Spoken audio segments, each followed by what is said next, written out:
Bom dia. Quero compartilhar com vocês a alegria, a satisfação e a honra de compor essa mesa com as professoras Virgínia e Sara Kahneman para tratar de um assunto, ao mesmo tempo, complexo, né? Numa conjuntura particularmente atroz que nós estamos a viver. Né?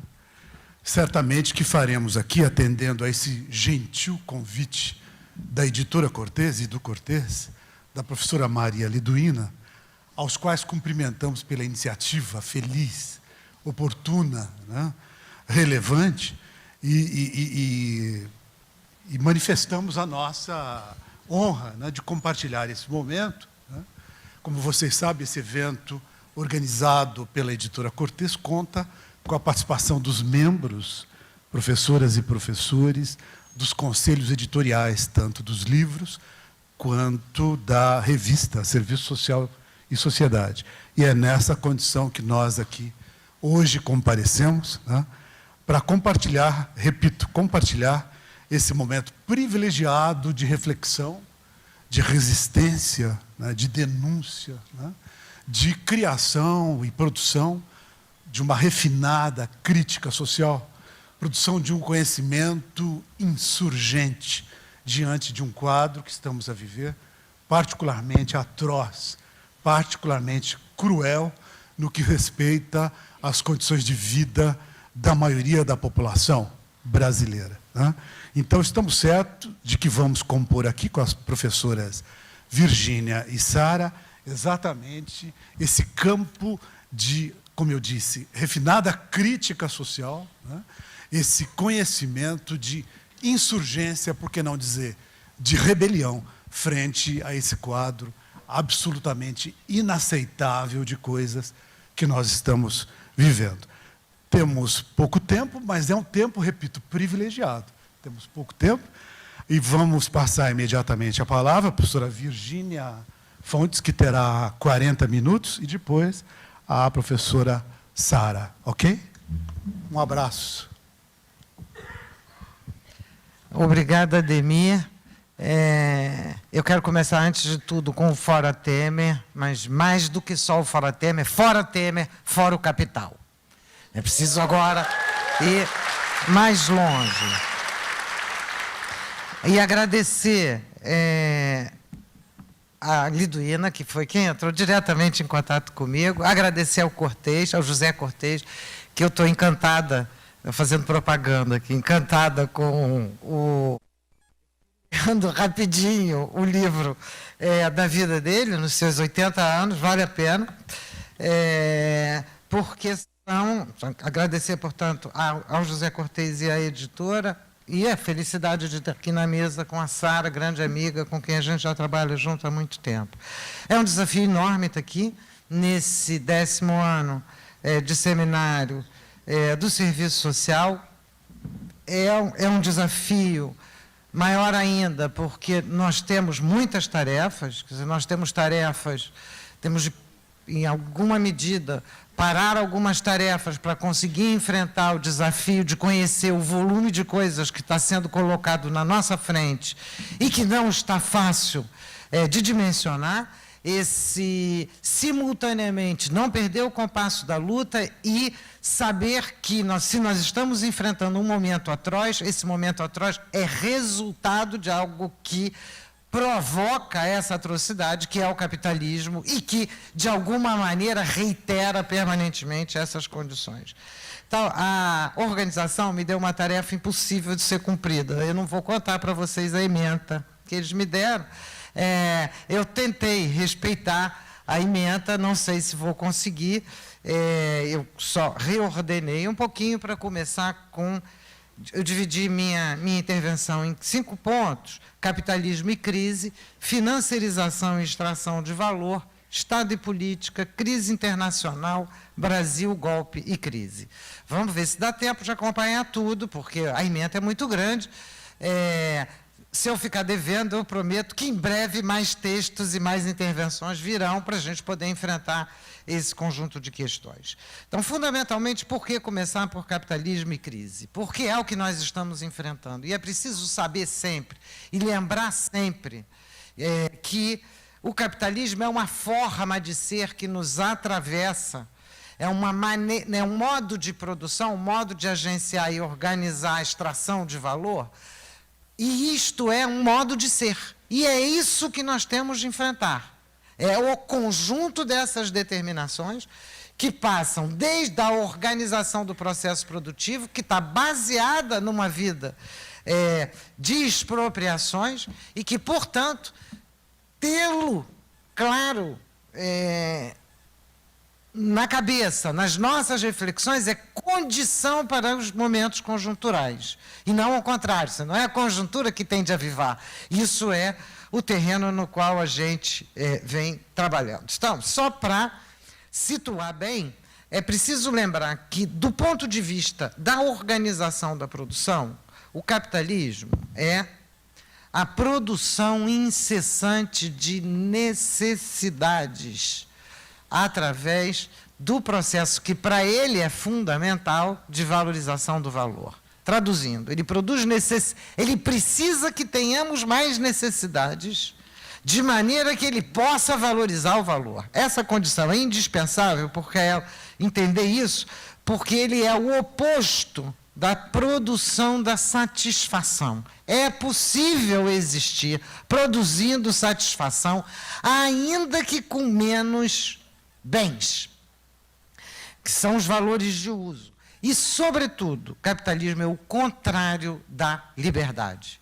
Um mundo de produção de necessidades é a negação da liberdade. A liberdade é aquilo que vai para além da necessidade.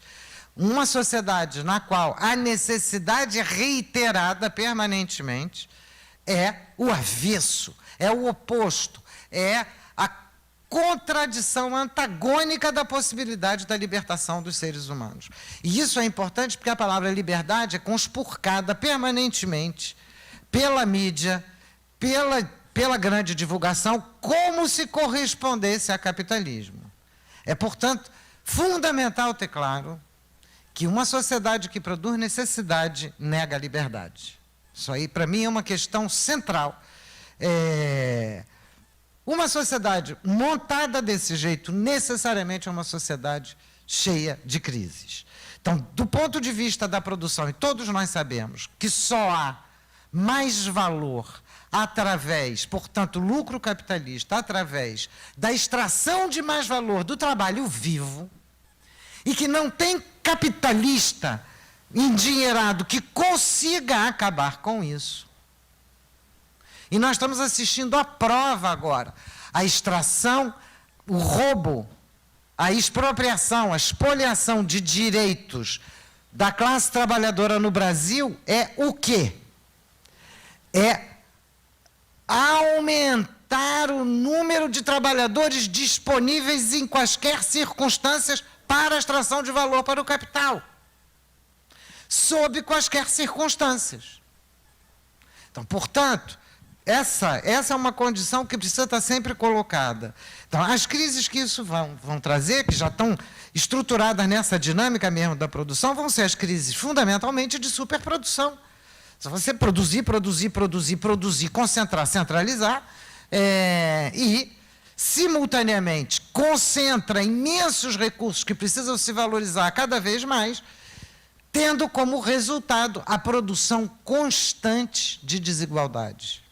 Esse é outro ponto que eu acho que faz parte da dinâmica interna, faz parte do processo mesmo de expansão do capitalismo, a produção da desigualdade. Ainda quando os trabalhadores conseguem consumir mais, a desigualdade ocorre. No caso que nós estamos assistindo agora, que há uma expropriação massiva de direitos, há uma rapinagem massiva de direitos, fica mais visível, candente e claro. Mas o processo está lá no fundo. Portanto, nós temos permanentemente crises de superprodução, 2, nós temos permanentemente uma captura de recursos do conjunto da classe trabalhadora e do conjunto da população para se converter esses recursos em capital, para extrair valor, e essa conversão de recursos sociais em capital e em extração de valor envolve uma destruição massiva e lucrativa, tanto do ser social, quanto do metabolismo desse ser social com a natureza.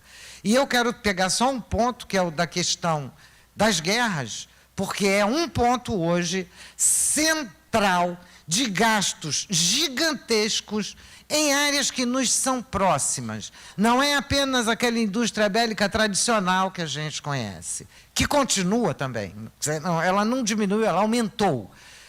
Todo mundo está assistindo os drones, todo mundo está assistindo os caças e os submarinos nucleares e os porta-aviões que estão circulando por aí. Não é apenas essa, se trata também da formação em neurociências, em psicologias, neurociências, de uma intervenção direta na biologia humana para formar soldados que não durmam, para formar soldados que não se cansem. E esse tipo de formação, é o envolvimento da psicologia na formação, digamos assim, de um ser social modelo para o capital, existe desde o início do século XX. Não nasce agora. Está recebendo um impulso extraordinário e bilhões de dólares em recursos associando treinamento, pesquisa química, nanobiologia e computação de maneira à inserção de chips em seres humanos. Então, é algo que é bastante inquieta, tá certo? A violência é apresentada, a violência bélica, a guerra, é apresentada como modelo de vida no cinema. O cinema americano é o exemplo mais claro disso, desde os super-heróis ao uso cotidiano dessa violência. Enquanto é negada a violência legítima da humanidade recusar essa violência, enfrentando-a para construir um mundo no qual diferenças e divergências sejam o caminho da história e não a negação da história. Portanto, superprodução, destruição criativa, violência na base do seu próprio funcionamento e destruição em larga escala dessa produção com obsolescências crescentemente aceleradas, né? Programada, a gente já sabe, estou lembrando o Mesaros, quando fala do tempo de uso decrescente das mercadorias. Portanto, estamos numa sociedade cuja produção produz riqueza e concentração e desigualdade. E produzir desigualdade significa produzir pobreza. A pauperização do capitalismo não é só a miséria direta e a indigência. A pauperização do capitalismo é também a desigualdade brutal que vai incidir entre as massas da população e as pequenas ilhas concentradas. Desse ponto de vista, a trajetória brasileira tem um percurso de concentração e centralização de riquezas que, de alguma maneira, antecipa o que está acontecendo agora no conjunto do capitalismo internacional.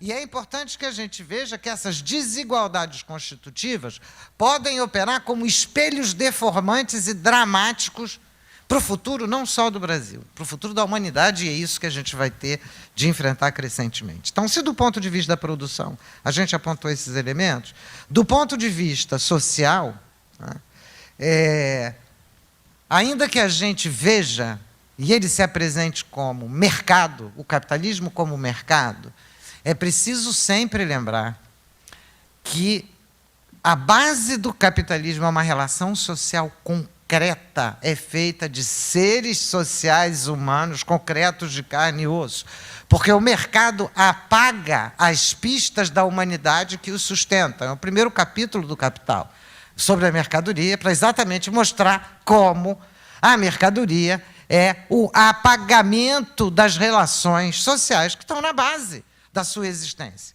Então, se nós vamos pensar em mercado, e vamos ter de pensar em mercado, porque esta é a aparência fundamental, este é o nervo central, é um dos nervos centrais da existência social sob o capitalismo, nós precisamos lembrar duas coisas aqui. A base social do capitalismo é a expropriação permanente e crescente das populações para garantir sua subordinação necessária ao capital. Não, isso aí eu acho que tem de ser repetido sempre, sempre, sempre, e por sorte, a própria organização já me pediu para trazer isso, porque nós estamos assistindo um ciclo internacional de expropriações dos trabalhadores, numa escala que a gente não acreditava ser possível. E dentre essas expropriações, são inúmeras, a gente pode colocar uma série de elementos. A gente vai direto nas expropriações de direitos e de contratos de trabalho, porque são as mais imediatas e as mais evidentes incidindo sobre os trabalhadores. O que é expropriar direito? É retirar os anteparos que os trabalhadores colocaram ao mercado na relação com a vida. Vida é relação com a vida, isso é, crianças têm de ser protegidas, não podem estar no mercado. Velhos têm de ser protegidos, não podem estar no mercado. Saúde tem de ser protegida, está para além, tem de estar protegida do mercado. Educação tem de estar protegida do mercado. São anteparos postos ao mercado, porém, anteparos postos dentro de sociedades capitalistas. E nós estamos vendo que anteparos, por mais fortes, por mais consistentes, postos dentro de sociedades capitalistas, podem ser novamente retirados. Daí que o nosso enfrentamento seja simultaneamente contra o golpe e contra o capital. Contra, e se der tempo a gente volta a isso, contra a deturpação do direito burguês que o conjunto das burguesias vem fazendo no Brasil. E contra o capital.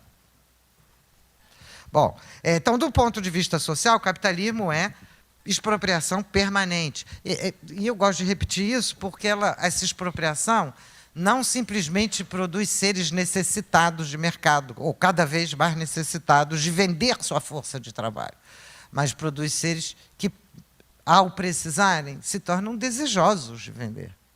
Se produz algo que é uma cisão interna, que é a cisão entre o mercado é o horizonte da minha satisfação, quando o mercado é o horizonte da minha prisão.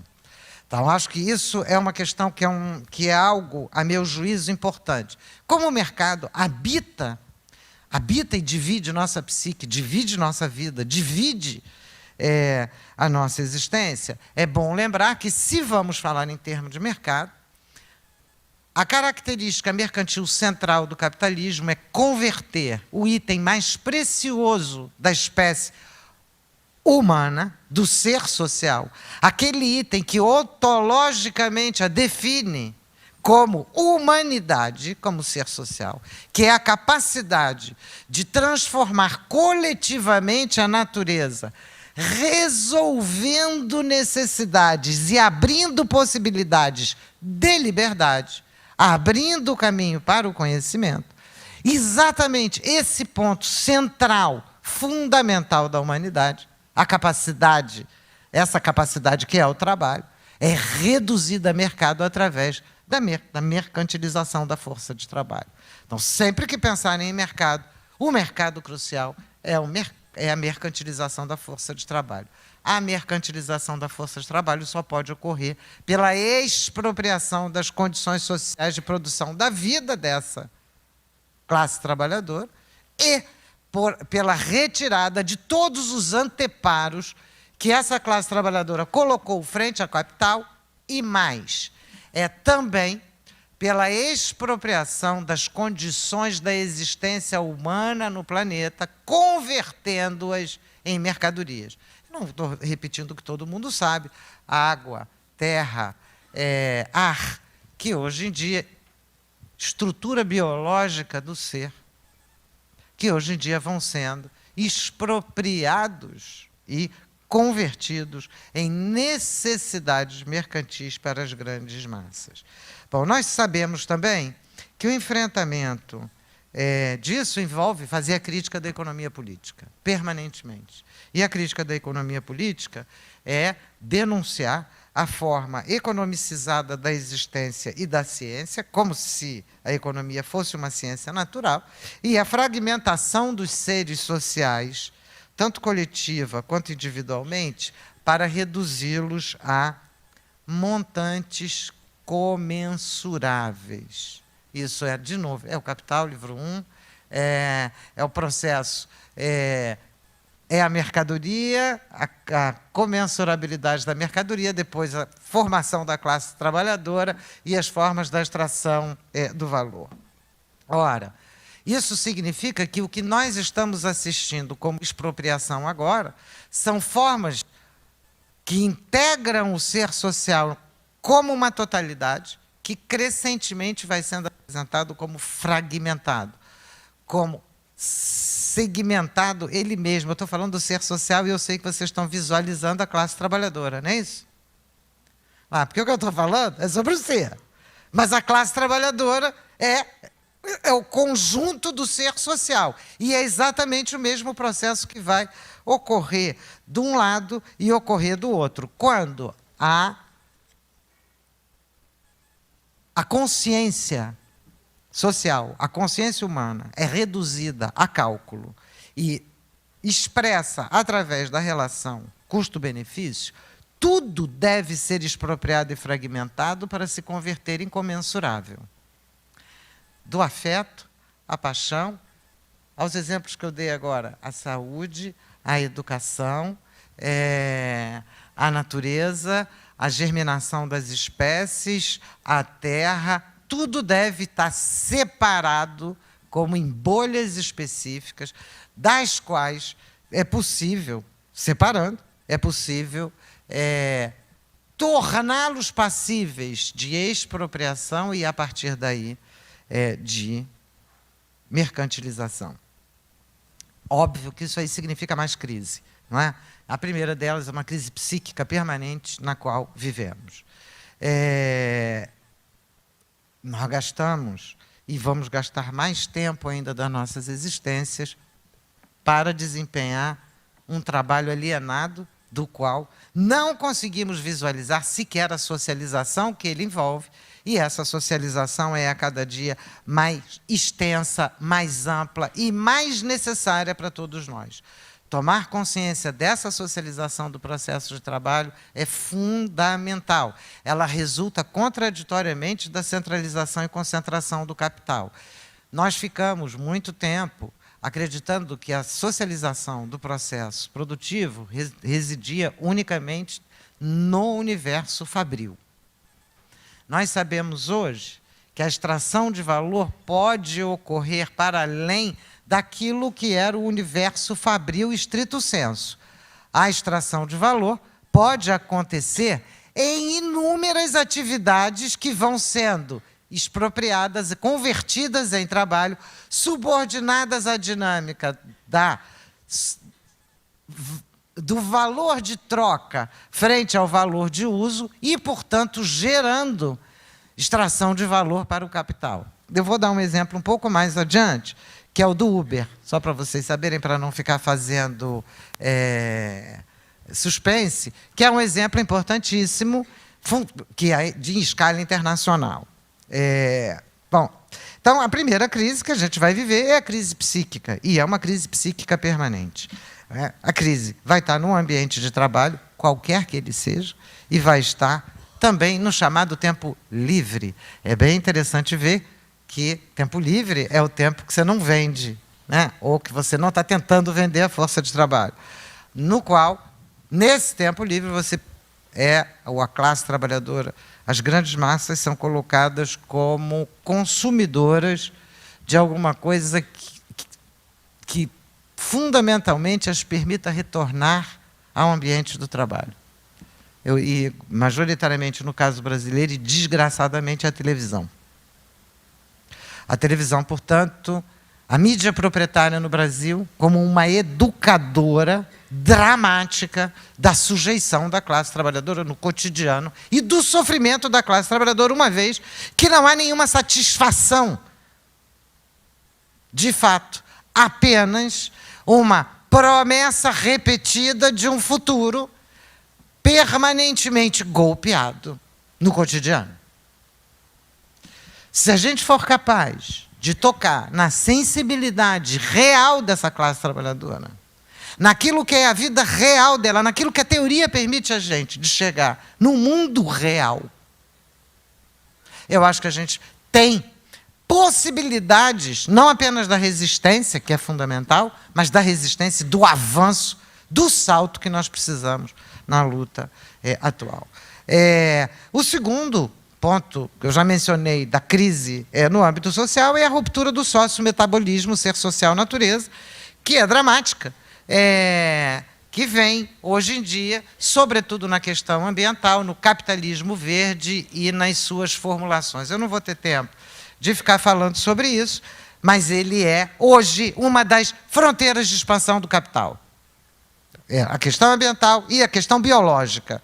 Vou tocar e a gente segue, em outro momento a gente volta. Portanto, capitalismo é, por definição, uma forma de ser crítica. Nós atravessamos os últimos 20 anos em luta contra a expropriação que já vinha ocorrendo. Estamos agora diante de uma expropriação mais aberta, mais explícita, mais violenta e legítima, porque sequer respeita os próprios pressupostos da democracia burguesa. Mas nós já estamos nessa denúncia há algum tempo. Nós temos de consolidar o nosso trajeto de luta. Financiarização. Aqui eu vou ser super breve. É só para lembrar que capital não se reproduz sozinho. Dinheiro não faz dinheiro. Dinheiro não é capital.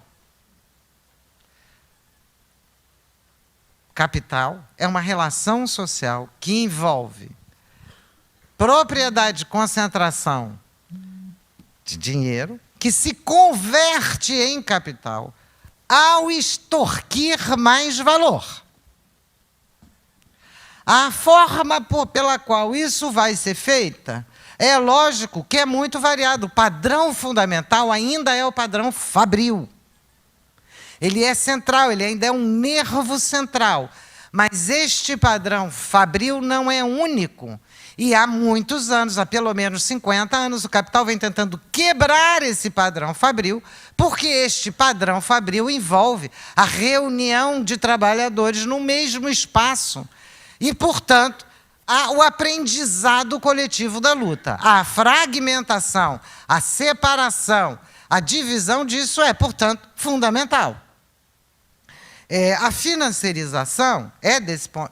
Eu defino a financiarização como um salto de escala frente ao capital financeiro que o Lenin apontou. Então, vamos lá, para o Lenin, capital financeiro é a reunião é a união íntima, né, na expressão dele, entre capital industrial, isto é, capital industrial aí é capital de extração de valor, e capital bancário, expressos, inclusive, lá em 1916, expressos, inclusive, nos próprios casamentos entre filhos de banqueiros e dos grandes industriais e nas fusões proprietárias que aquilo ia gerar. Entre 1916 e 2017, 100 anos depois do salto de escala dessa concentração, não tem comparação. E o Lenin já estava analisando um salto de escala de concentração de capitais que não tinha comparação com relação a 50 anos antes.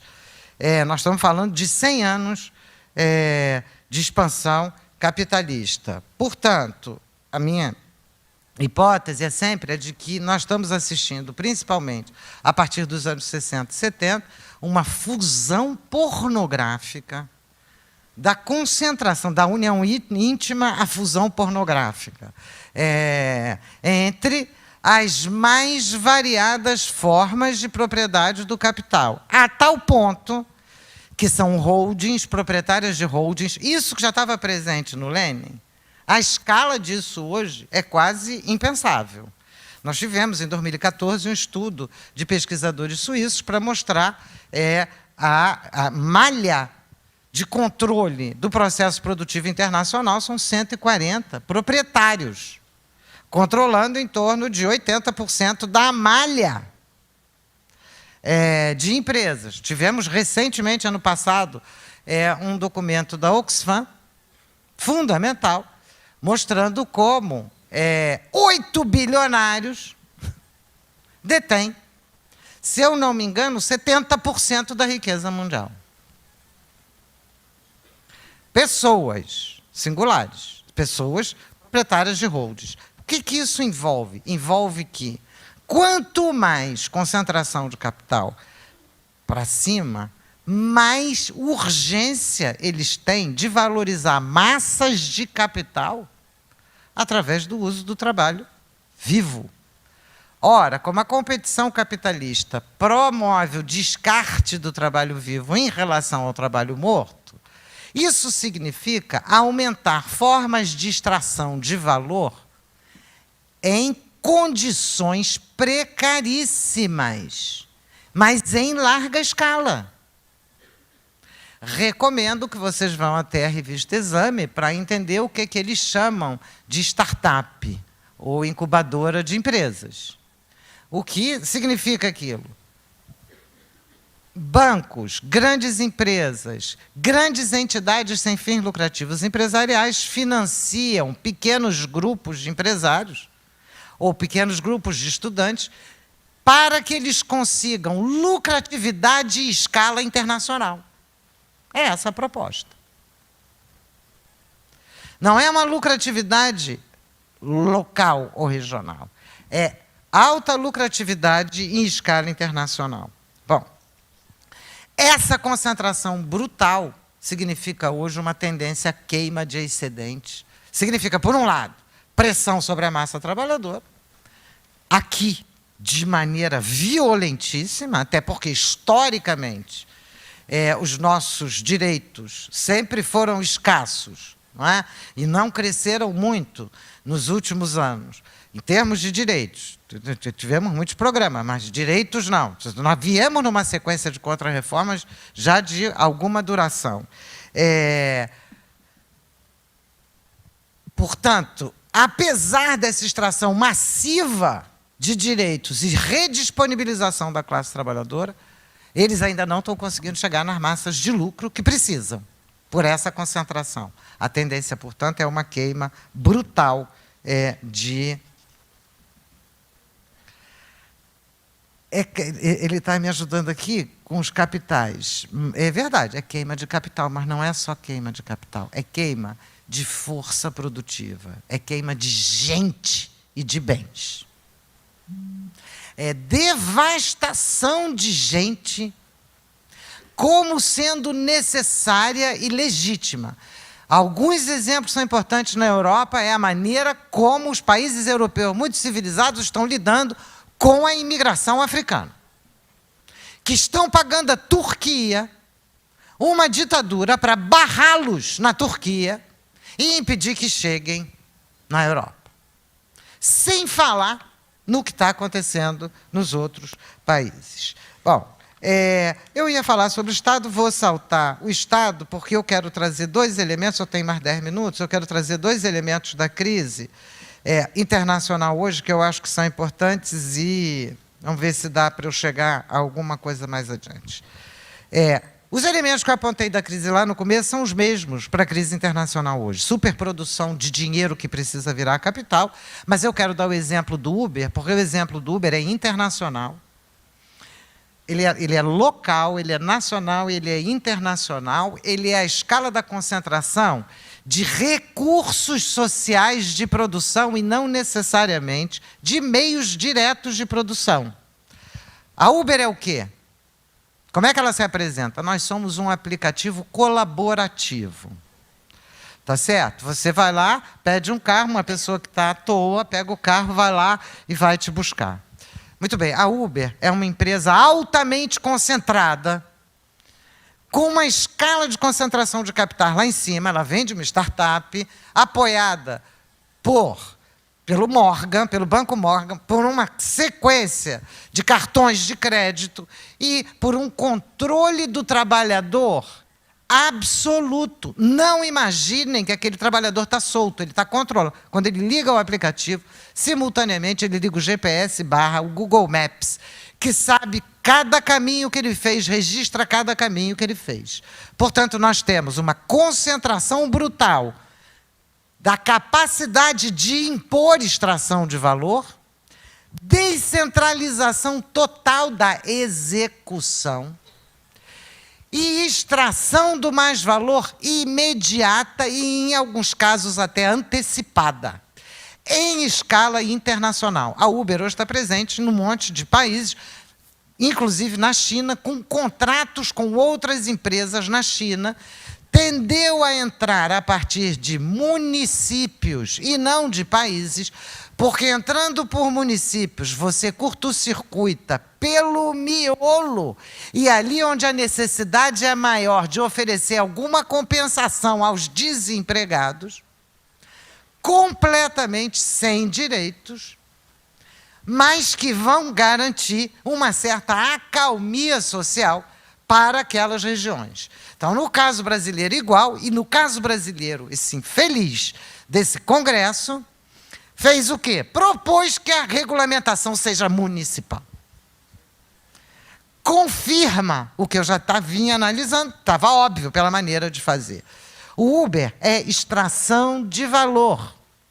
A atividade parece de serviços. Serviços é venda de um bem através de uma troca por renda. Neste caso, o trabalhador trabalha subordinado ao capital, ainda que o capital não tenha custos de instalação e de equipamentos que ficam a cargo do trabalhador, que deve ou comprar o carro, ou ter o carro, ou o que vem acontecendo crescentemente no Brasil e fora, alugando o carro. Então, portanto, o motorista produz valor para a Uber, que, por sua vez, divide esse valor em valor e juro com os cartões de crédito e com os operadores do controle dos deslocamentos dos trabalhadores, e agora o próprio trabalhador, ao alugar o carro, paga renda pelo aluguel do carro. Então, esse modelo está sendo apresentado no mundo, não apenas o Uber. É o Uber, é a economia colaborativa, é uma quantidade enorme de programas e aplicativos, etc., como se fossem livres. Olhem para as relações sociais que estão na base desses processos. Não há programa colaborativo sob o capital, a não ser que enfrente o capital. Adequando-se ao capital, é bolha de extração em grande escala de valor dos trabalhadores. Reparem, o que se está fazendo no Brasil, a Sara vai entrar nisso de maneira mais direta, é exatamente disponibilizar uma massa enorme de trabalhadores que recebeu um verniz de formação nos últimos 10 anos. Um verniz. Para atividades sem limites de jornada, sem contrato de trabalho, sem direitos e extremamente concorrentes entre eles. Essa catástrofe só tem um lado interessante, mas esse lado é o nosso, que é mostrar o crescimento da classe trabalhadora, o aumento da classe trabalhadora no mundo e a necessidade de acabar com a hierarquia dentro da classe trabalhadora. E isso é fundamental. E o enfrentamento ao Temer, o enfrentamento a esse Congresso ilegítimo, exige que a gente recoloque essas questões como questões verdadeiras e não uma questão que está lá em cima, é o que está no cotidiano da existência. Até porque as condições de enfrentamento desses trabalhadores vão ser muito mais difíceis do que aqueles trabalhadores que entraram há 20, 30 anos atrás no mercado de trabalho. Porém, vão ser muito mais urgentes. E na hora que explodir, não tem limite, não tem nada a perder. Já ouvi essa frase em algum lugar. Isso é o Manifesto Comunista. O golpe, o salto golpista brasileiro é um salto absolutamente contraditório, onde as tensões interburguesas estão muito claras e elas estão profundamente ligadas, a meu juízo, às tensões interimperialistas que estão se abrindo no cenário internacional. E eu vou concluir aqui. Eu queria abrir um pouquinho mais sobre o Brasil, mas não vai dar tempo. Essas tensões interimperialistas... O capital imperialismo se constitui, sobretudo, a partir da possibilidade do ingresso de alguns no clube das potências capitalistas, hierárquico, subordinado, desigual, etc., mas, de alguma forma, em conjunto. Ora, a crise de 2007 e 2008, sobretudo a crise de 2012 na Europa, evidencia o fechamento de espaço. Portanto, imediatamente abre um momento de tensões interimperialistas grande.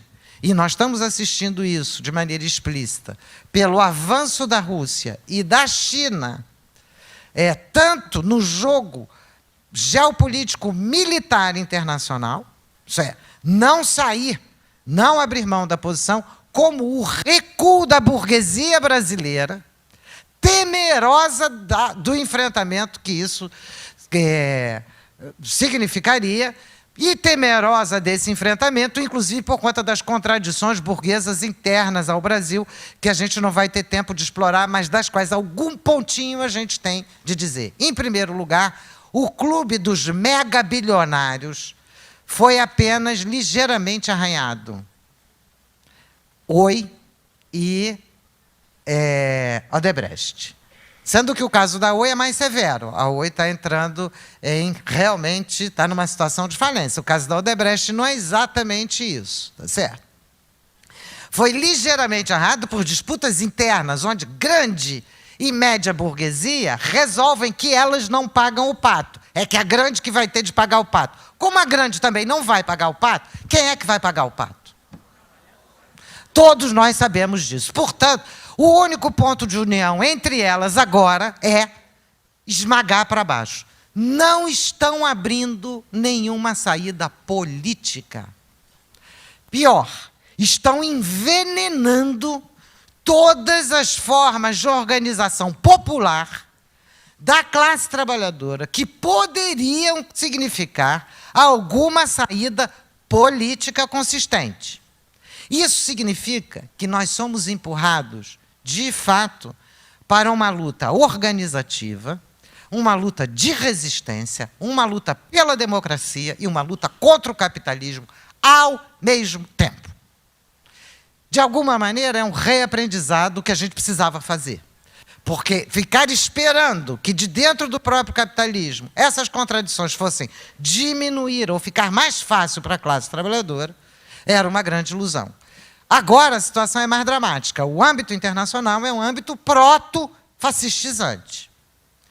Tanto mais urgente que a gente tenha claro que a luta democrática é a luta da classe trabalhadora contra o capital, e não a luta do ajuste da classe trabalhadora ao capital. Obrigado.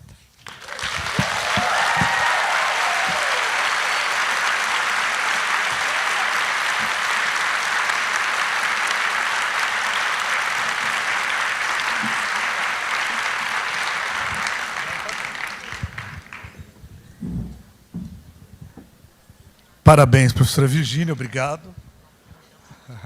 Cumpriu o tempo. Vamos ouvir a Sara Graneman. O debate será à tarde, viu, pessoal? Agora de manhã não teremos essa possibilidade, pela premência do tempo, ok? Obrigada, Ademir. Parabéns a Virgínia. Prazer dividir essa mesa com vocês.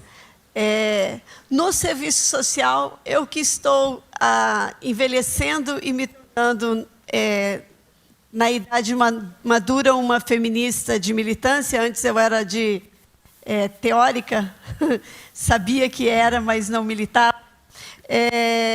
é comum que mulheres estejam nas mesas, né? Mas não é comum nas ciências em geral que as mulheres sejam a maioria e que um homem faça a mediação. Então, eu também quero marcar isso, porque eu acho que é importante. Em geral, é o contrário, né?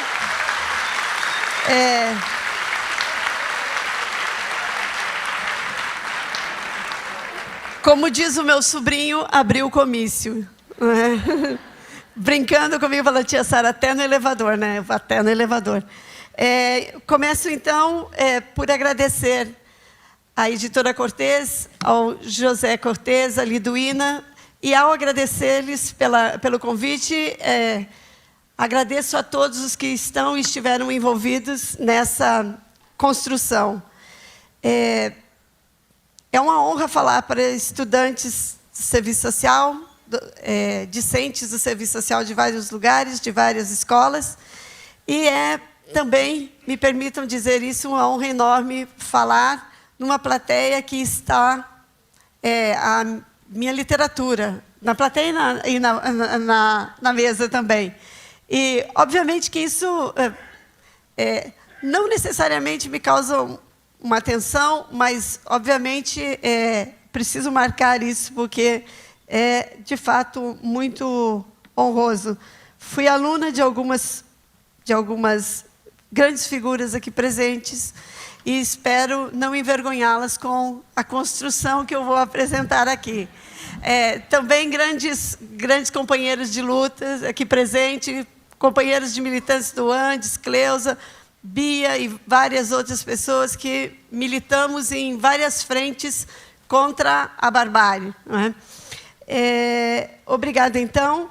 E eu gostaria de começar dizendo o seguinte, acho que é polêmico, mas, mesmo assim, o resultado das minhas pesquisas e preocupações nos últimos anos, e esses últimos anos têm mais de uma década, quando a gente é jovem, a gente fala em meses, né? Quando vai envelhecendo, começa a falar em décadas.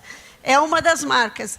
Então, da última década, pelo menos últimos 15 anos, é que eu tenho insistido, sem que consiga fechar uma elaboração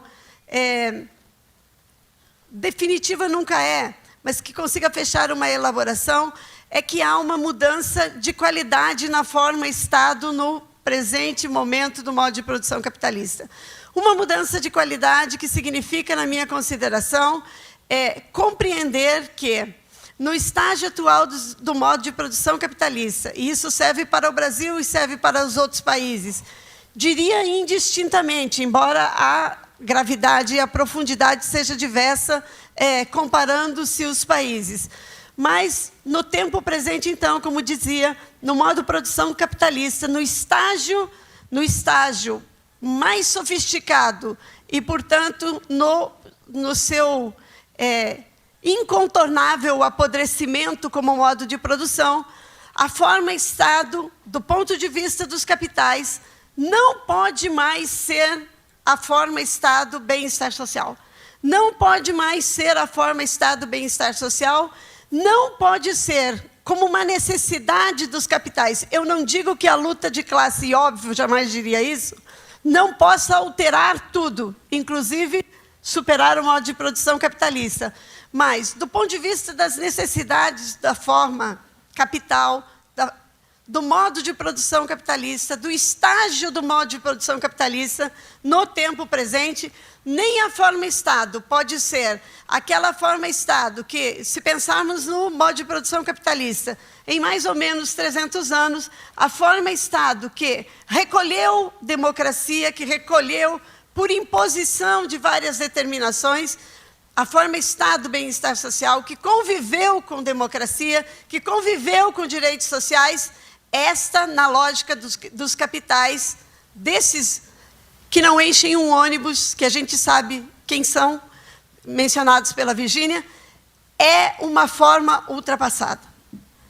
É uma forma que não pode se repetir. É uma forma que, para superar as suas crises, o período de crise que se abre da segunda metade da década de 60 para cá, tem de ser um Estado que permanentemente seja um patamar, mais do que em outro momento do modo de produção capitalista, um patamar, uma plataforma, como diria a professora Leda Paulani, ela fala uma plataforma financeira, e eu diria, uma plataforma de transferência do fundo público para garantir as taxas de lucro que estão, em quase todo o mundo, em vertiginosa queda. E por que em vertiginosa queda? Estão em vertiginosa queda porque não há como, na configuração das 7 bilhões de almas existentes nesse planeta, não há como consumir e, portanto, realizar as mercadorias como no estágio anterior. Como no estágio anterior, que depois de uma grande guerra, precisou de 3 décadas de reconstrução. Essas taxas de lucro, essas taxas do segundo pós-guerra, até a década de 70, essas taxas de lucro não estão sendo conseguidas e alcançadas do ponto de vista global, consegue por espasmos com a expansão capitalista, a restauração capitalista no leste europeu, depois consegue, lá entra em crise também, consegue mais um espasmos com a produção de mercadorias na China, de modo escravista, consegue mais um espasmos com planos econômicos, do qual o PAC é uma das expressões no Brasil, consegue reequilibrar as taxas, mas consegue reequilibrar regionalmente. Do ponto de vista geral, é uma crise permanente, cada vez mais próxima àquela que o modo de produção capitalista vive. Ora, se o modo de produção capitalista já não tem como vender os milhões de carros produzidos no Brasil e no mundo, as mercadorias clássicas da época fordista, se essas mercadorias não estão sendo vendidas, se no Brasil já temos 2,5 celulares por pessoas, em 210 milhões, então nós temos 520 milhões de aparelhos distribuídos por nós. Isso está no limite. Não se venderá mais 500 milhões de aparelhos celulares. Eu só tenho um, tem alguém que tem que ter 4. E eu entendo por que alguém tem que ter 4, não é? Porque tem os planos, porque tem as formas de utilização, etc, etc. Só que computadores, telefones, carros, máquinas, isso tudo está chegando no limite. Por quê? Porque de 7 bilhões é isso. 3, no máximo 3,5 conseguem regularmente consumir mercadorias pelo planeta. Se metade só consegue, está chegando de fato ao limite. Então, o Estado se converte, na minha consideração, o limite absoluto de desejo e de possibilidade de equação da queda das taxas de lucro para o capital, para os capitais e por todo o mundo. E de que modo? Se a gente fizer uma conta muito simplória, se nós falarmos que o PIB no Brasil está em 5 trilhões e meio, e que o fundo público, aquilo que o Estado federal recolherá esse ano, cerca de 4 trilhões de reais, mais de 1 trilhão de dólares, 1,5 trilhão de dólares, 1 trilhão e 250 de dólares, o que é? Nenhum de nós tem noção da materialidade desse valor, obviamente, senão nem estava aqui. Se tivesse, não estaria aqui, não é? Mas, pelo menos, nós sabemos que é muito. As pessoas ganham em reais, 937 é o valor do salário mínimo. Nós, os assistentes sociais e os professores, ganhamos em milhar, não é? Mas aqui nós falamos nem de milhões, falamos de bilhões e de trilhões. Estamos falando, então, que a riqueza socialmente produzida no país é mais ou menos quase chega a 10 trilhões de reais. O que seria uns 3 trilhões e meio, talvez, de dólares. O que significa dizer que nós estamos tratando, ao falar da crise, e ao falar da crise do Estado, e ao falar do conjunto de contrarreformas que estão postas contra nós, classe trabalhadora, estamos falando de, primeiro, aumento da exploração, estamos falando, em segundo lugar, de uma nova partição de uma parte da riqueza socialmente construída que não pode estar, do ponto de vista dos capitais, insisto, alocados na realização de direitos sociais pela via das políticas sociais e das políticas trabalhistas. Não pode. E esses 4 trilhões, nesse ano de crise, 4 trilhões que o Estado recebe, nós já sabemos que, a despeito da bancada do Jornal Nacional, falar que são impostos que vêm, impostos e contribuições sociais que vêm do capital e trabalho, nós sabemos que os impostos recolhidos pelo capital para a formação do fundo público, para a formação dos 3 orçamentos do Estado brasileiro, o fiscal, o da Seguridade e o das estatais, essa parte de contribuição do capital é mais-valia que se transformou em lucro e que se transformou em impostos do capital recolhidos ao Estado. E que, da outra parte, que cada vez tem aumentado mais, então, se a primeira parte do fundo público, a equação poderia, para rapidamente dizermos, é puro trabalho excedente transformado em lucro, a outra parte do fundo público é puro trabalho necessário transformado em impostos e contribuições sociais e succionados pelo Estado para devolver ao capital.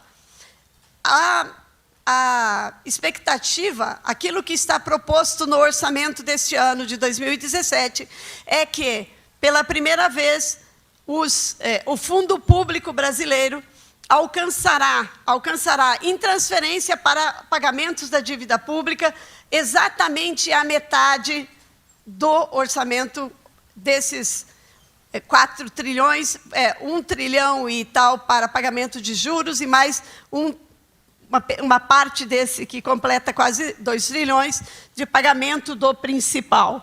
Isso significa dizer que, se o outro 50% ficasse conosco, mais 2 trilhões, poderíamos fazer políticas sociais, talvez como nós defendemos, com alguma universalidade.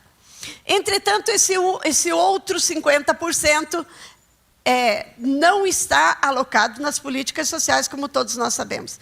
Esses outros 50% têm a ver com as possibilidades e a enormidade de reservas que não são mexidas e que estão no Tesouro Nacional, e que a professora Denise Gentil, na quinta-feira passada, foi à Escola de Serviço Social, teve um debate com ela, tivemos um debate com ela lá, e ela nos mostrou que, como reservas cambiais, para que tenham tranquilidade os investidores dos títulos públicos, de que todas as suas necessidades serão cobertas pela reserva que está no Tesouro Nacional, gerenciado pelo Banco Central do Brasil, como vocês sabem, é de 1 trilhão e 39 bilhões de reais.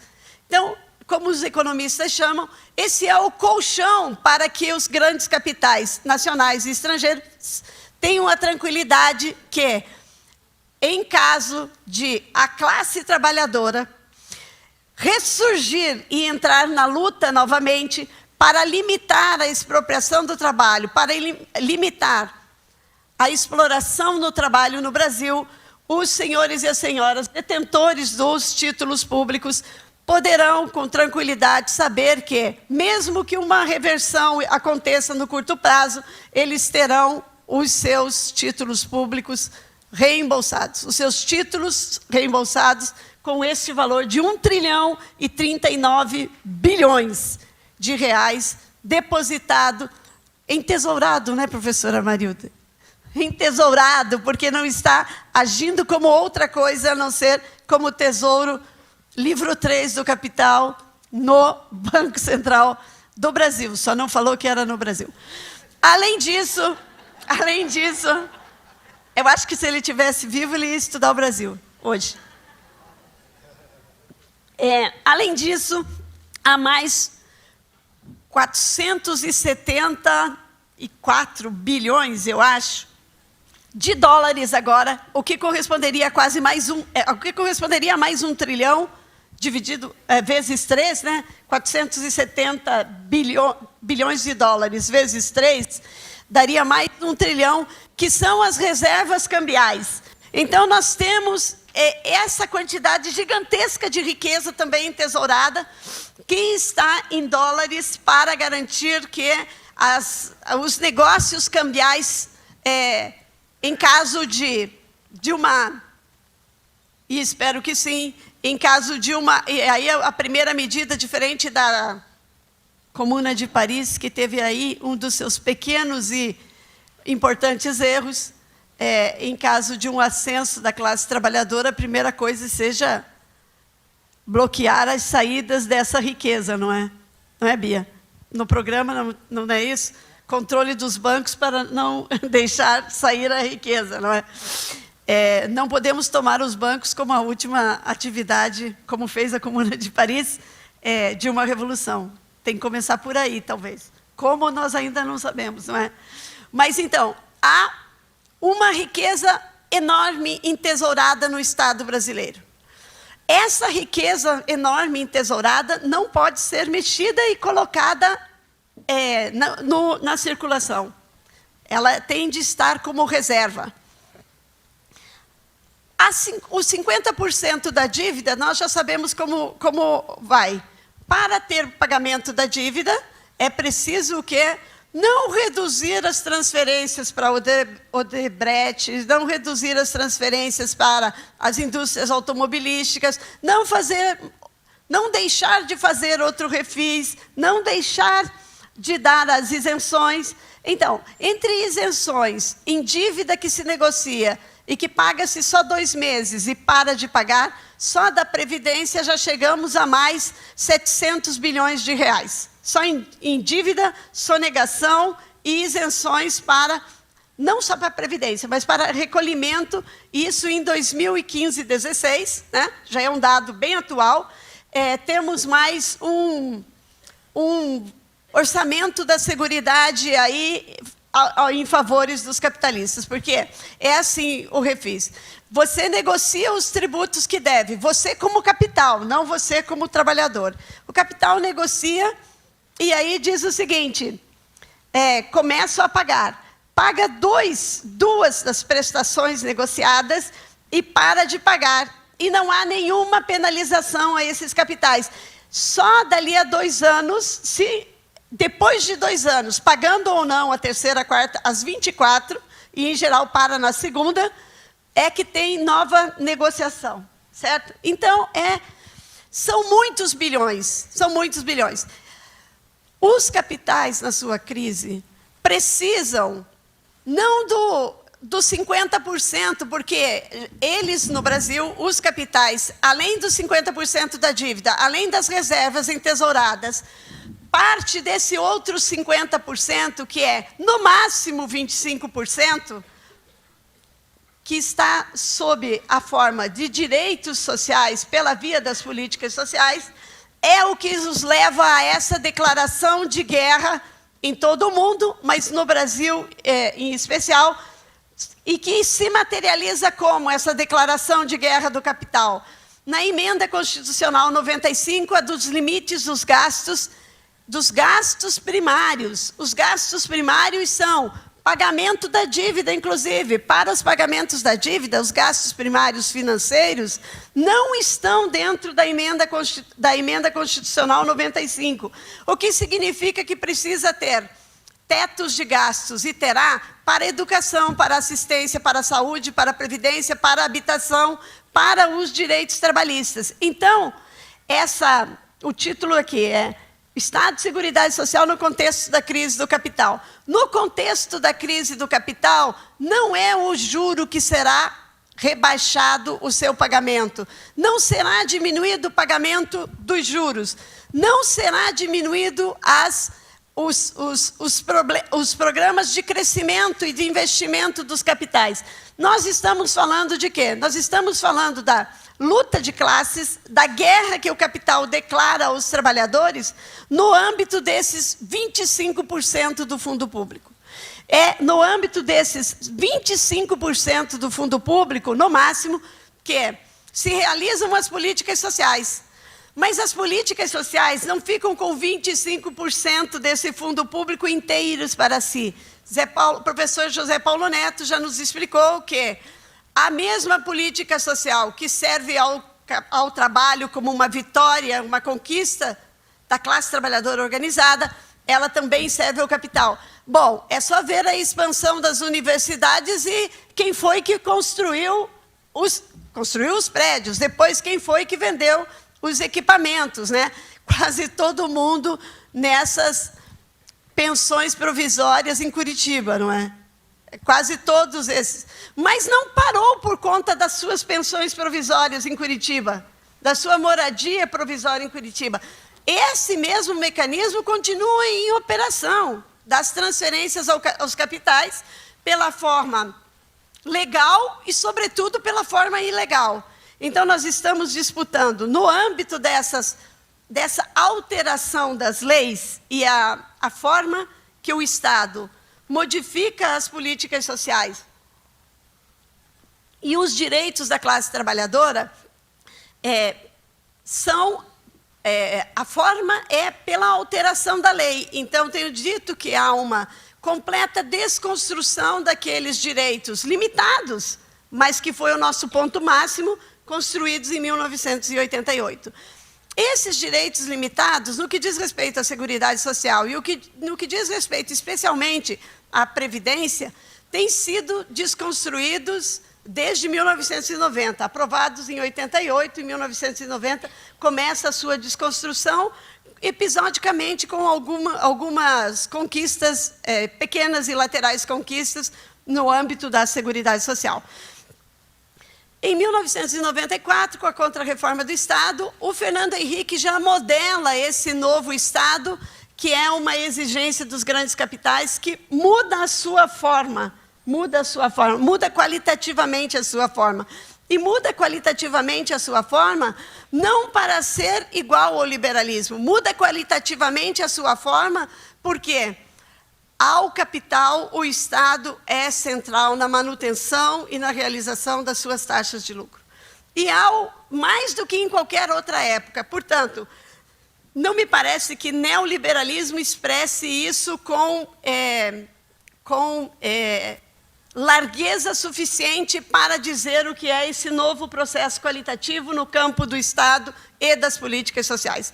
É muito mais do que isso, não é só político, é profundamente econômico. O Estado, naquela sua função que Mandel, no Capitalismo Tardio, diz que a função repressiva, a função ideológica, estão mais bem estudadas no mundo inteiro. Essas dimensões do Estado são mais conhecidas, e diz o seguinte, a dimensão, em 72, né, eu escrevi esse livro, estava vendo a crise, 70, 72, diz ele, o que nós precisamos conhecer com profundidade para entender os movimentos do capital é como, ele não chama de fundo público, mas é como essa massa socialmente, essa massa econômica de riqueza, socialmente capturada pelo Estado e devolvida ao capital, precisamos estudar, porque essa é a que menos conhecemos. Então, se precisamos estudar, nós precisamos compreender que a mudança na forma Estado, na minha concepção, a mudança qualitativa na forma Estado, um Estado que precisa de todo o fundo público para enfrentar as suas crises, é um Estado que crescentemente, nós temos visto isso no Brasil, mas vimos no Egito, vimos na Grécia, vimos em Portugal, vimos na Itália, vimos na Espanha, na França, na Alemanha mesmo. É um Estado, até nos estados mais democráticos do mundo, é um Estado que precisa agudizar a forma repressiva no enfrentamento da luta de classe. É um Estado que precisa, inclusive para vender as mercadorias mencionadas pela Virgínia. Inclusive para vender as mercadorias. E aqui no Brasil, por exemplo, no dia 28, foi usada arma química nas passeatas do Rio de Janeiro. Foram utilizadas à larga, num Estado que disse quebrado, não é? Então, essa forma nova do Estado é um Estado que põe no centro a põe no centro da sua atuação a forma repressiva. E é uma forma repressiva a classe trabalhadora organizada que nos impõe como as tarefas e o programa das lutas de classe pensar na autodefesa, na nossa organização como autodefesa e como segurança que precisamos ter. Mas impõe também impõe alterações na forma política social.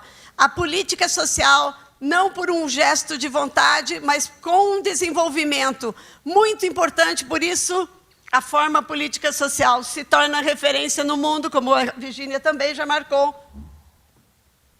A forma política social realizada no Brasil, e especialmente a forma política social dos anos dos governos petistas, passa a ser uma forma referência de política social que está em implementação não só na América Latina, não só na América do Sul, está em implementação no centro dos estados capitalistas.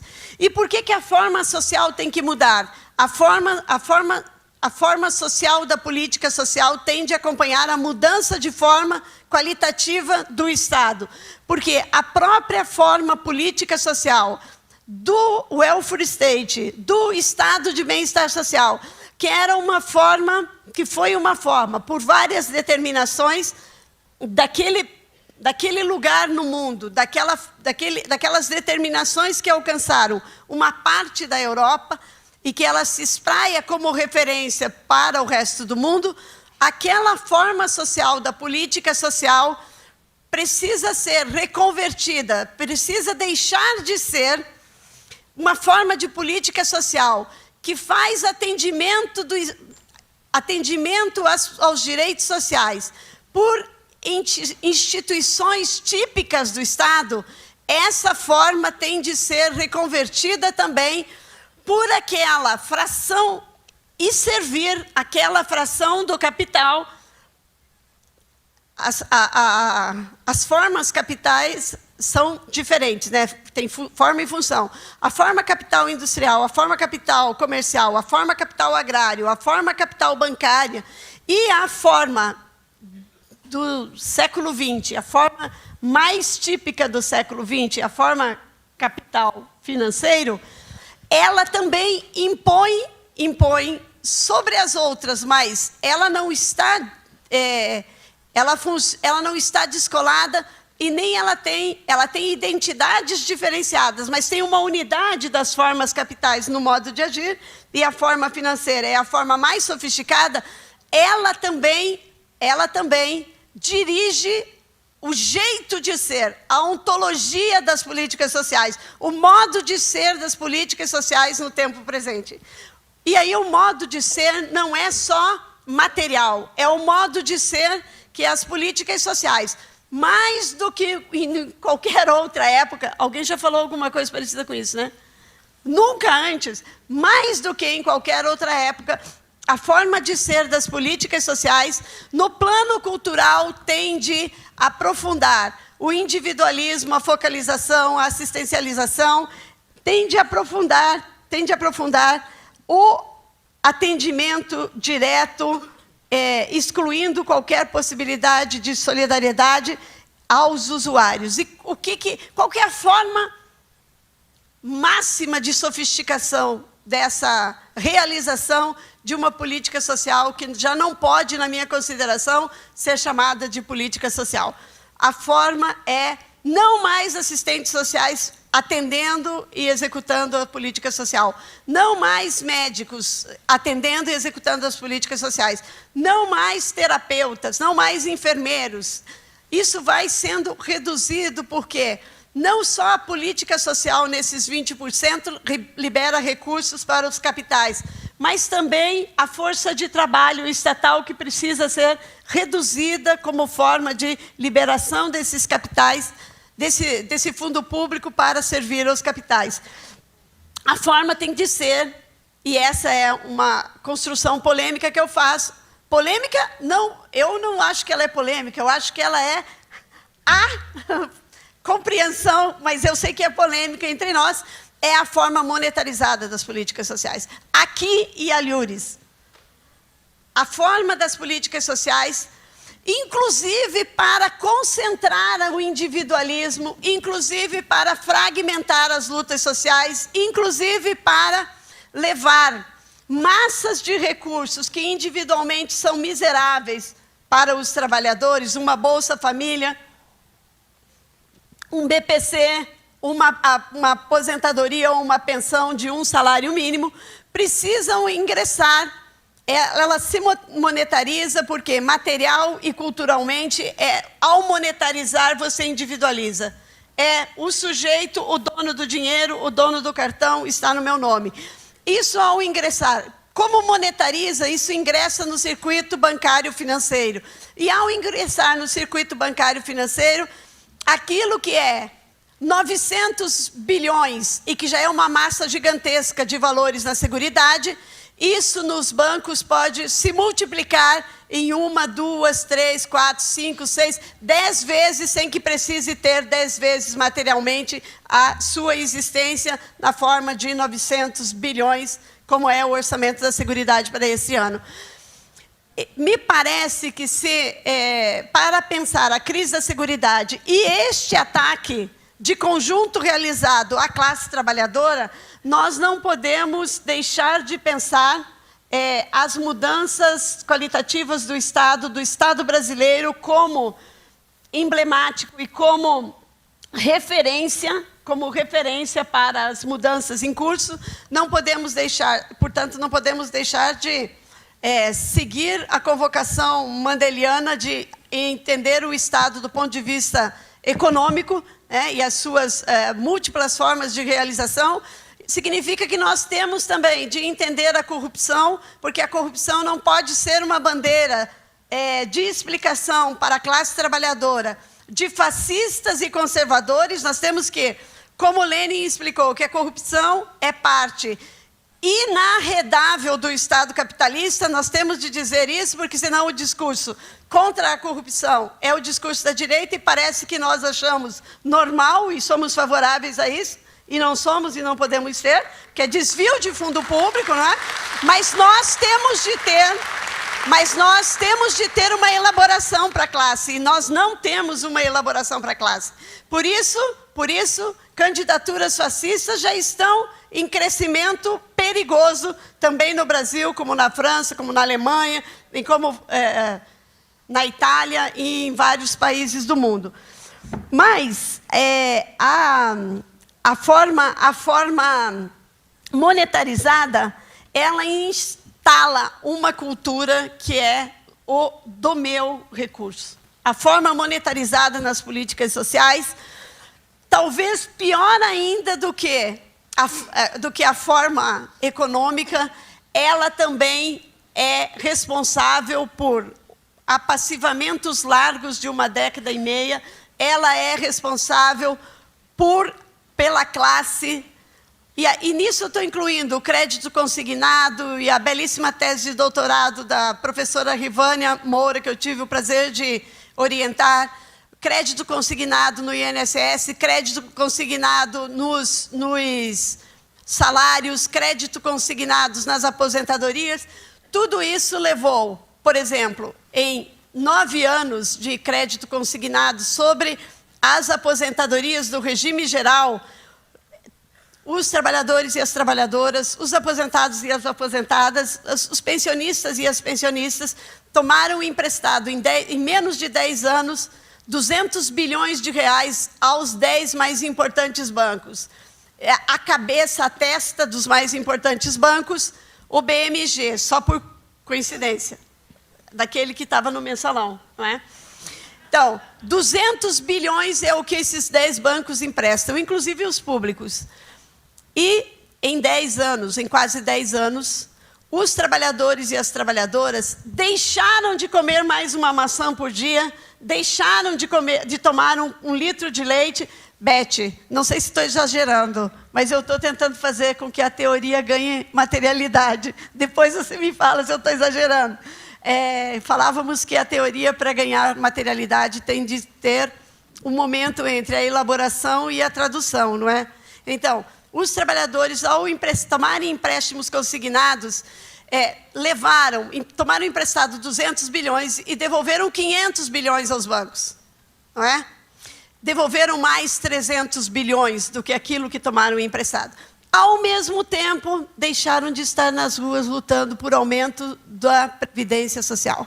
Deixaram de estar nas ruas lutando por mais recursos para a saúde pública. Deixaram de estar nas ruas, ou não foram organizados para isso por nós também, para dizer que 70, 120, 200 reais não é e não pode ser chamado de política social. Então, a forma Estado e a forma política social, que é o que imediatamente nos interessa, estão hoje absolutamente capturados e integrados nos processos de, aspas, resolução da crise dos capitais. E é por isso que agora é guerra. O capital não está disposto a perder essa possibilidade suavemente.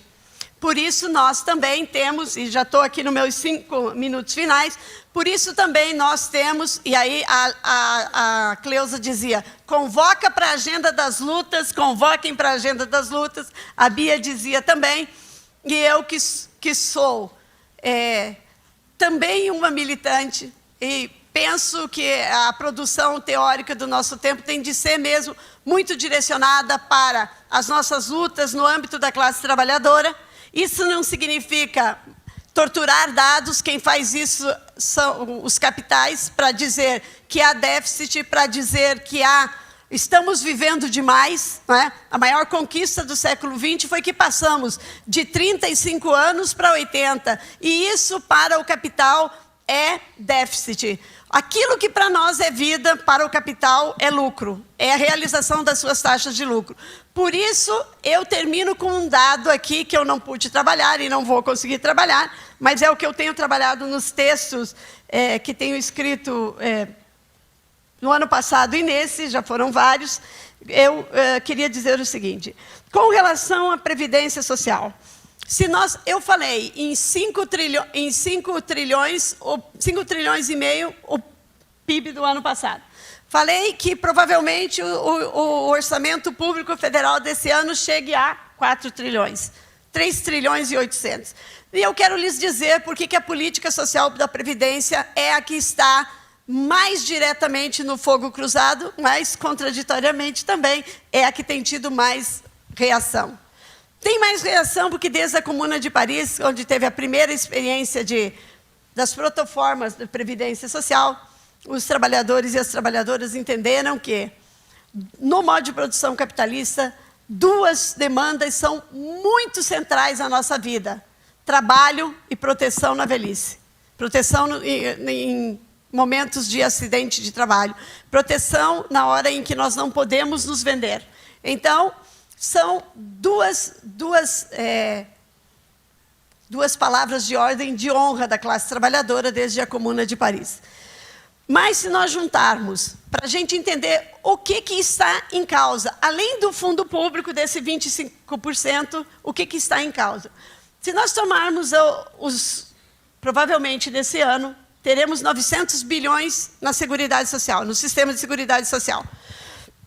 Se nós tomarmos aquilo que é absolutamente desconhecido de conjunto, e eu estou começando uma pesquisa sobre os regimes próprios orientei 2 teses e estamos tentando, na militância com o Andes, construir um grupo de pesquisadores da Previdência para a gente entender quanto que tem nos regimes próprios dos estados. Hoje nós temos... Já vou terminar, tá? Me desculpem, já vou terminar. Eu minto às vezes também. Não sobre os dados, tá? Assim, para os amigos. Se nós juntarmos os estados, os regimes próprios dos estados, 27 dos estados e o Distrito Federal, mais 2.052 municípios que têm regime próprio, mais o regime próprio da União, nós temos 2.080 regimes próprios pelo país. Se nós tomarmos os estaduais e o federal, a projeção que nós fazemos a partir do estudo de 2 estados, e não são os 2 estados centrais, é que nós tenhamos, nesses regimes próprios dos estados e do federal, mais R$1 trilhão. E todos estão dizendo que eles estão quebrados. A regra da quebradeira pode ser que seja aquele que está lá no Banco Central, não é? Tem mais R$1 trilhão aí. Então, nós temos R$1 trilhão nos regimes próprios, estados e federação. Temos mais 900 bilhões no sistema de seguridade, já temos quase 2 trilhões. Se nós juntarmos aquilo que é mercado de capitais e que chama de previdência privada, previdência complementar, fundo de pensão, na previdência complementar fechada, este ano nós também chegaremos a 880 bilhões. Então, nós já temos 2 trilhões e 700 bilhões.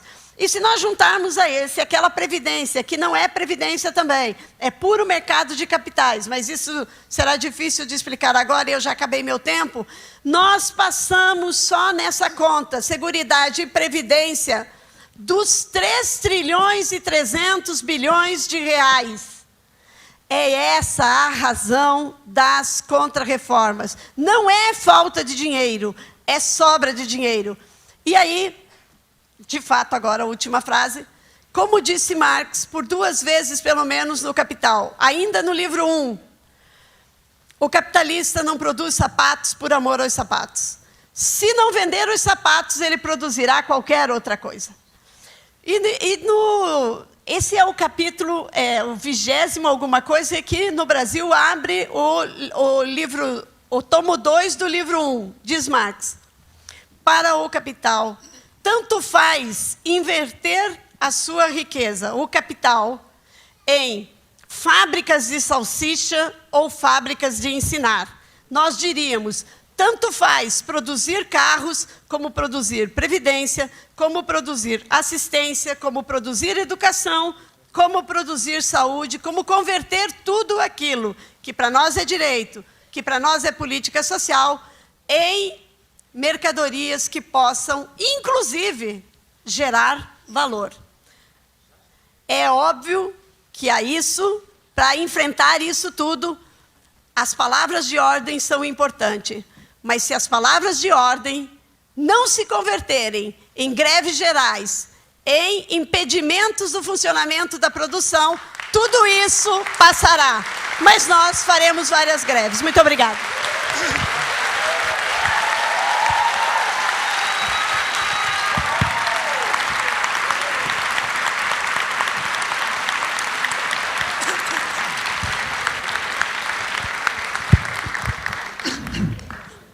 Na abertura dos trabalhos dessa mesa, eu disse que nós abordaríamos aqui uma questão altamente complexa, e fica evidente, né? Mas, felizmente, nós temos a possibilidade de, em outros espaços, da sala de aula, por exemplo, do local de trabalho, nas nossas associações, nas nossas organizações político-representativas, retomar esse debate e aprofundar esse ou aquele aspecto abordado aqui nas falas das professoras Virgínia e Sara, né? Por exemplo, eu aqui me lembro, se me permitem falar essa parte, né? Na sexta-feira tivemos reunião aqui na Propuc, da direção da BEPS Sul 2. Ali discutimos, entre outras coisas, né, o processo de mercantilização da educação, que de bem público se converte, já há muito tempo, né, em mercadoria altamente lucrativa nesse mercado de que falávamos. Ontem eu estive no Parque da Água Branca, no 2º Encontro Nacional da Reforma Agrária, né, promovido pelo MST. E ali se bradava fora Temer, se lutava pela reforma agrária, se lutava pela conquista, pela manutenção de direitos sociais no Brasil. Agora me vejo aqui, nesse seminário, tratando desse tema tão complexo, tão urgente, né? E à noite vou coordenar uma atividade do Núcleo de Pesquisa sobre Política Social, discutindo o fundo público. Por que eu faço essa menção a atividades das quais eu participei de sexta, sábado, domingo e agora de manhã? Sei que aqui temos professores, profissionais e muitos estudantes de serviço social e talvez de outras áreas, né? Eu falo isso para dizer da importância da gente buscar essa conexão, essa liga, né? Esse liame, né? Entre as nossas várias inserções na vida social, seja na sala de aula, seja na ABEP, seja no Cefes, no CRES, no TUCA ou numa casinha de sapê, né? Enfim, onde quer que estejamos, estaremos certamente em luta, né? Especialmente diante desse quadro que nós estamos aí acompanhando, que, por um lado, confisca trabalho, expropria trabalho, né? É a extorsão do trabalho. No caso da reforma da Previdência, pelo menos todos os estudos que eu tenho feito a respeito desse assunto estão evidenciando, né, exatamente isso que eu estou chamando de confisco uma vez mais. Trata-se de trabalhar mais, contribuir mais, pagar mais, receber menos e continuar pagando. Numa palavra, confisco ao trabalho, mantendo blindados os capitais, intensificando essa luta, essa disputa em torno do fundo público, aqui tão bem abordado pelas professoras, né? Essa parcela da riqueza socialmente produzida, apropriada pelo Estado, na forma de fundo público. Intensifica-se a disputa. Falar de luta é pouco, é uma verdadeira guerra, e nessa nós sabemos muito bem de que lado que nós estamos, né? Todos nós aqui nesse teatro da Universidade Católica de São Paulo. Eu quero dizer, uma vez mais, já tinha dito no início, para mim foi um privilégio, né? Isso que a professora Sara chamou de incomum, né? Fazer essa mediação. Na verdade, é um privilégio, é uma honra compartilhar esse momento. Obrigado às professoras Virgínia e Sara, parabéns a todos, né, por comparecerem, por participarem intensamente desse debate e de outros que virão. Um abraço a todos, obrigado.